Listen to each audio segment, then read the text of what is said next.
সোহাগ। সোহাগ, দেখেন তো। সোহাগ। এদের মতলবটা কি? আসসালামু আলাইকুম। হুম আসমা আক্তার সোহাগ হলো ওই মেয়ের বোন এবং ভগ্নিপতি। কিন্তু মুখে মুখে যদিও বা কথা বলা লাগে মুখে মুখে, কিন্তু আসলে বিয়ে না আসার কারণে তারা কেউ কোনো মত নাই এখানে। মন ভাঙ্গা টুকরো টুকরো হয়ে গেছে সবাই মেয়ের কথার কারণে। কথার কারণে। এখানে আসবেই না। এটা কি বউ, আপনার বউ বলছে এখানে আসবেই না, এই কথা বলছে? আমার বউ লাস্ট আমার সাথে যখন কথা হয় তখন হলো যে সে আমাদেরকে যাইতে বলছিল, আমাকে যাইতে বলছিল। আমি আমার আব্বা আমাকে নিয়ে যাব, নিয়ে গেলে তাকে নিয়ে আসবো। কিন্তু আমি যেদিন যাব তার 2 দিন আগে 3 দিন আগে থেকে সবাই নাম্বার বন্ধ করে দিচ্ছে। সবার নাম্বার বন্ধ দিচ্ছে, কেউ যোগাযোগ করে না। কেউ যোগাযোগ ধরেও না, না, ওরা কেউই ধরে না। কেউ জানে না। তারপর আমি 3 দিন পরে গেছি, যার পর যাওয়ার পরে বউ ওখানে নাই, বউ নিয়ে গেছে রাউজান, নিয়ে গেছে রাউজান। রাউজান নিচে না কই নিচে, তাও আমি দেখি কইতে না, কিন্তু বউ এনে নাই। তখন আমার বলতেছে যে আমরা তোমার সাথে আর সম্পর্ক রাখবো না, আমি চলে যাই।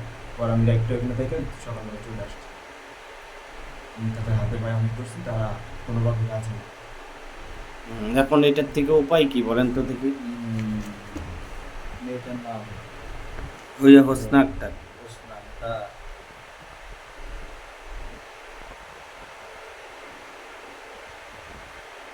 আসসালামু আলাইকুম। এই হোসনা আক্তারকে যদি নূর আলমের পুনরায় পাইতে হয় তাহলে ওই কুবরি জাদু কাটতে হবে এবং ওই যে ছেলের সঙ্গে তার একটা সম্পর্ক হয়েছে ওই ছেলের সাথে একটা বিচ্ছেদ করাইতে হবে। এমনকি ওই যে মেয়ের মা বাবা এবং অন্যান্য যারা আছে বিশেষ ঘনিষ্ঠ তাদেরকেও বশীকরণের কাজ করাইলে এই নূর আলম আবার পাইতে পারে। তা না হলে পাওয়ার কোনো সম্ভাবনা মানে কুফুরি কাটতে হবে, কুবরি কাটতে হবে। আবার বিচ্ছেদ করে তারপরে ইনার দিয়ে কাজ করতে হবে, ওনার শ্বশুর শাশুড়িকেও কাজ করতে হবে। মানে তাহলে এখানে এক কথায় শ্বশুর শাশুড়ি, তারপরে আপনার হলো বোন, বোনের জামাই। বোনের জামাইকেও করতে হবে নাকি? বড় শয়তান কম না।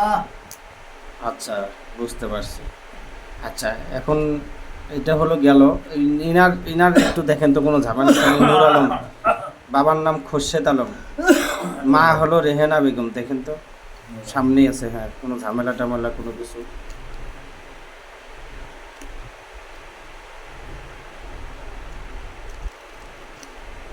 আসসালামু আলাইকুম।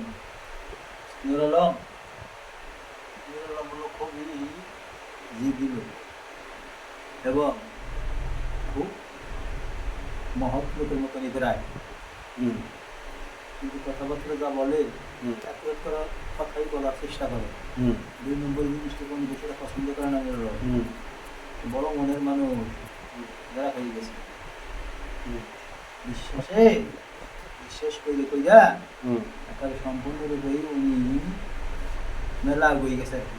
ক্ষতিগ্রস্ত হয়েছে ক্ষতিগ্রস্ত হয়েছে। ক্ষতিগ্রস্ত হয়েছে যদি নূর আলমের গুণ হয় তাকে সেই গুণকে বেদনা করে একটু মাঝে মধ্যে হালকা মাথাটা কি চক্র করে চক্কর দেয় না তো। সপ্তাহ মানে এই চিন্তা 2 দিন ব্যথা করছে। আচ্ছা, আর কিছু বলেন, উনি বলবেন। চিন্তা বেশি করা হয়। এই মেয়েটার জন্য বিশেষ রকমের চিন্তা ভাবনা বেশি করবো যার কারণে তোমার ভেঙে বসো। এই খুব ভেঙে বসো। গাড়ি হিসেবে খারাপ না, এত সহজ মানুষ আমি বেশি এটা ভালো না পেলাম। হ্যাঁ, কি বললেন?